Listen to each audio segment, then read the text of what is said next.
Hi, and welcome to The Lonely Triathlete. My name is Todd, and I am the Lonely Triathlete, coming to you live from Vancouver, British Columbia on Friday, October 27th. Well, quick training update. It's pretty standard stuff, nothing too exciting to get into. I've just been biking and cycling as much as my program has been indicating for me. I've not been swimming. As I said, my spouse has long COVID, so there's no way I'm going to even risk bringing anything home from the swimming pool for her. So I've been doing body weight training instead. My cycling has been up to 90 minutes indoors, which is, well, as long as I can last indoors. I'll tell you, YouTube has been a game changer for helping me get through these long indoor cycling sessions. You know, and as I've been training this week, I've been thinking a lot about my recovery, because I tend to do a lot of recovery, and I love it. I love my recovery, and I do a lot of things to try to maximize my recovery so that I can hit it hard the next session. So I thought maybe I'll just run through some of the things that I do for maximal recovery. Now, number one, nothing beats sleep and nutrition for recovery. Nothing beats it. Third is probably stress reduction, and then a whole bunch of other stuff that I do. So maybe I'll just run through the list quickly of what I do, and in particular order, these top three. So number one is sleep. Absolutely. Most of my life I've been I guess we would say a night owl. I rarely went to bed earlier than midnight because, I mean, I just felt like all the fun in my life ended after I went to bed. So I would stay up and I'd read, I'd play video games, I'd watch TV, I'd do whatever I had to do so I didn't have to go to bed.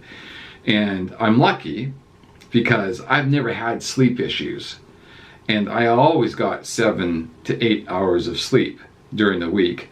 On the weekends, I'd sleep in. I might get like 9.5 hours. I'd sleep in, but I learned that in the last little while, I've learned you can't make up for lack of sleep on the weekends by sleeping in. In fact, it works against you because you sleep in till 9:30 or 10 o'clock or later on the weekend, and it makes it that much harder to get to sleep at the right time at night. So at least the first couple days, if not the first half of your work week, you're struggling to get to sleep at a regular time. So you know, my pattern of sleep was, sure, I was in bed 7 to 8 hours, but was it, you know, totally restful?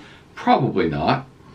And it wasn't until my spouse and I actually went to Costa Rica that I really locked into good sleep. So something magical happened to both of us when we were in Costa Rica for almost 2 years in total time.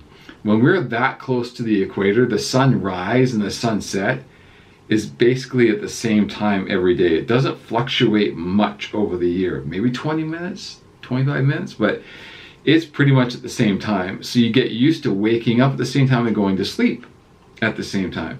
So we were getting up at 6:30, going to sleep at 9:30. I was getting 9 hours in bed every night. My circadian rhythm was locked into a 15-hour cycle, and somehow that reset my body clock, because when I came back to North America, up here in Canada, 40 some degrees north of the equator, our sunrise and sunset can fluctuate hours over the summer. Like in the winter, it's about 3 hours different.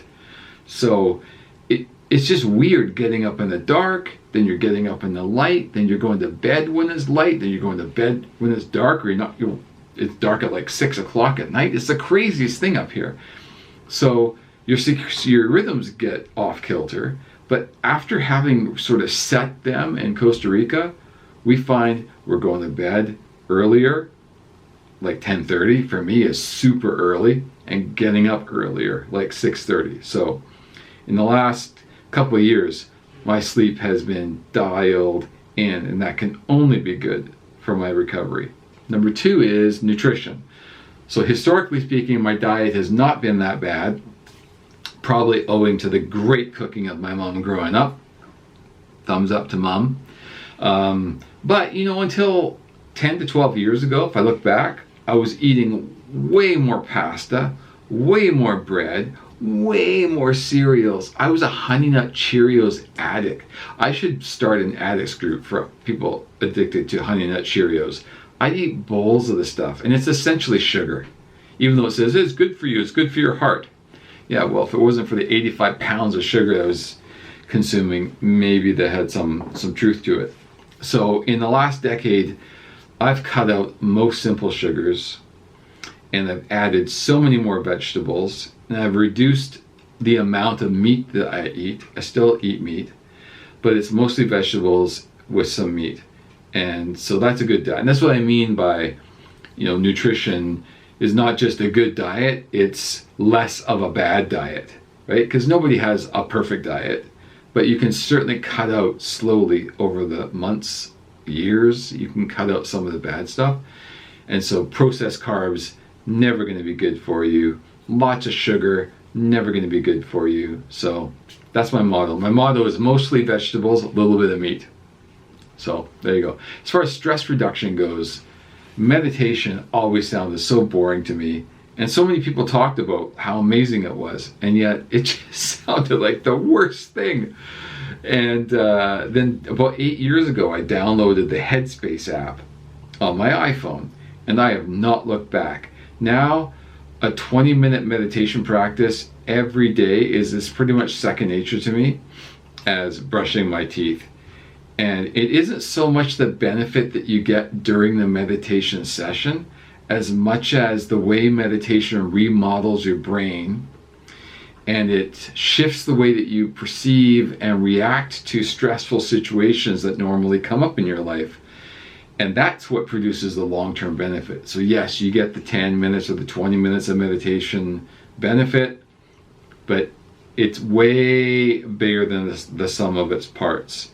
And so if you've not tried meditation in your life, I'd encourage you, download that Headspace app. It's a free app. I think the meditations are 10 minutes. And just, who knows, those 10 minutes a day can possibly change your life for the better. Okay, now, in no particular order, these are the other things that I use for recovery from my training. One is my massage gun. I don't have it with me, but if I did, I would turn it on. You'd hear the sweet hum of the vibrational massage. Now, whether you get a percussive massage gun or a vibrational massage gun, as far as I'm concerned, I just bought the cheapest one on Amazon. It was 80 bucks on Amazon. You can spend $600 on these things. And maybe I'm missing out, but I don't think I am. So I use this massage gun all the time. I've sometimes used it to warm up before a hard cycle or a hard run, but I almost always use it before bed, just to loosen the muscles, just to bring more blood flow to the muscles. And I absolutely feel 50% less sore the next morning compared to those days. And I've experimented. When I've experimented with using the massage gun, going to sleep, or not using the massage gun, and I wake up at least 50% less sore on those mornings where the night before I used the massage gun for maybe 5 to 10 minutes on my legs and my low back. Thing's a game changer. So massage gun. Foot roller. I have this hard plastic foot roller I got as a Christmas present from my parents. So long ago, I can't even remember when I got it. This thing still looks brand new because it's made of nearly indestructible material. It's absolutely fantastic. And apparently if you roll your feet 5 minutes each foot every day, and I don't do it that often, but I do it maybe 2-3 times a week, it relaxes your feet, it strengthens the muscles in your feet, strengthens your ankles. Can't be anything but good to roll your feet out, especially for all of us triathletes that do lots of running, or if you're just a runner, especially for you, right? So foot roller. Number 3, sauna blanket. You like a nice hot sauna? I love a nice warm sauna. Nothing relaxes me more than a nice hot sauna.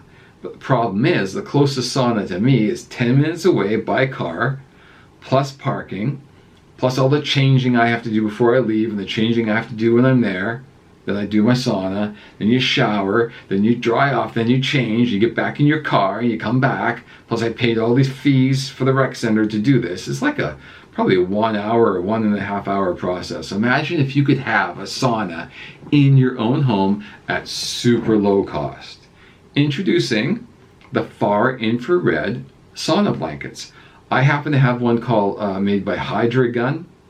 There are probably 4 or 5 different types out there. You can do your research if you're interested to find out which one you like. It's unbelievable. I crank that thing to 80 Celsius or 175 Fahrenheit. I get into it. The infrared beams penetrate far more deeply than a traditional like hot or dry, like a regular kind of sauna. So you get hot and you're just laying in your living room, or you're laying in your bed, or you're sitting in your favorite chair, whatever. It's like a big sleeping bag. And it heats you up something fierce. I get an amazing sweat, and I feel like $1,000,000 when I'm done. That's the sauna blanket, a far infrared sauna blanket. Check it out. And finally, my grounding mat. So I use the power of Mother Earth to ground my body and reduce all of those negative ions on my body. Is it woo-woo? I don't know. There's science to it, and it's helped me already. It's helped my hip, which hurt for years. And just by grounding myself daily on this grounding mat, it's made changes in my body. I sleep with it at my feet every night. Sometimes I work during the day and I have it at my feet at my workstation. But a grounding mat is very inexpensive, and it could have amazing results for you as well. So there you go. That's all the stuff. I didn't realize how many things I did to recover from my training. And it turns out I actually do lots, and it seems to be working because I'm 55 years old and I have relatively few injuries. Although again, if you're a follower of this podcast, you would laugh at that because I have been injured in the last year. But notwithstanding, I'm doing a lot of things to recover from my training, and they've really been working for me. They really have. It's been amazing. So I would encourage all of you listening, check these products out. I don't endorse any of them. I don't have affiliate links for any of them. I'll try to put some links in my show notes to show you some of the products that I'm using. I don't benefit from that if you decide to go there and buy it yourself. But there you have it.